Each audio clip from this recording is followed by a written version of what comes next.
ऐसे ही वीडियो देखने के लिए गुलशन सर की क्लास को सब्सक्राइब कर दीजिए। सब्सक्राइब का बटन दबाइए, उसके बाद बेल आइकॉन पर दबाइए, फिर ऑल के ऑप्शन पर क्लिक कर दीजिए। और आइए अब हम मादा जनन अंग को समझ लेते हैं।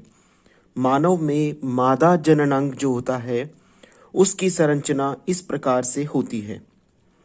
इस संरचना में यहाँ पर आपको जो आकृति दिखाई दे रही है ये है अंडाशय, जिसे हम इंग्लिश में कहते हैं ओवरी। दो अंडाशय या एक जोड़ी कह सकते हैं हम लोग, दो ओवरीज रहती हैं मानव मादा में।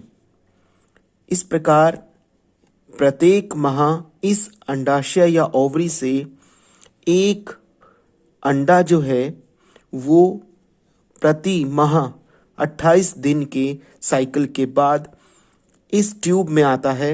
ये जो ट्यूब दिखाई दे रही है इंग्लिश में इसे बोलते हैं फ्लोपियन ट्यूब, और हिंदी में इसका नाम है अंडवाहिनी, क्योंकि ये अंडे को कैरी करती है इसीलिए इसका नाम अंडवाहिनी है।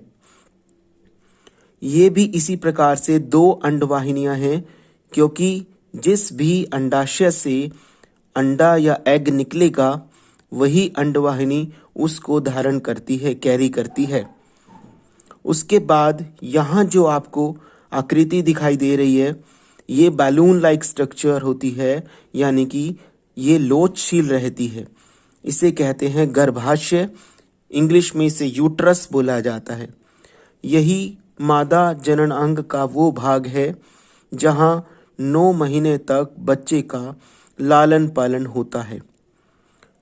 उसके बाद नीचे के भाग में अगर हम आते हैं तो इसे ग्रीवा कहा जाता है, सर्विक्स कहा जाता है। उससे नीचे अगर हम आते हैं तो ये वो भाग है मादा जनन अंग का जो बाहर से हमें दिखाई देता है। इसे कहते हैं हम योनि भाग या वैगिना, इंग्लिश में इसे वैगिना बोला जाता है। यही वो भाग है जहाँ से जो स्पर्म्स हैं वो मादा जननांग या ह्यूमन फीमेल में एंटर करते हैं।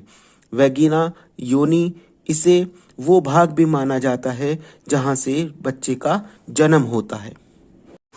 ऐसे ही वीडियो देखने के लिए गुलशन सर की क्लास को सब्सक्राइब कर दीजिए। सब्सक्राइब का बटन दबाइए, उसके बाद बेल आइकॉन पर दबाइए, फिर ऑल के ऑप्शन पर क्लिक कर दीजिए और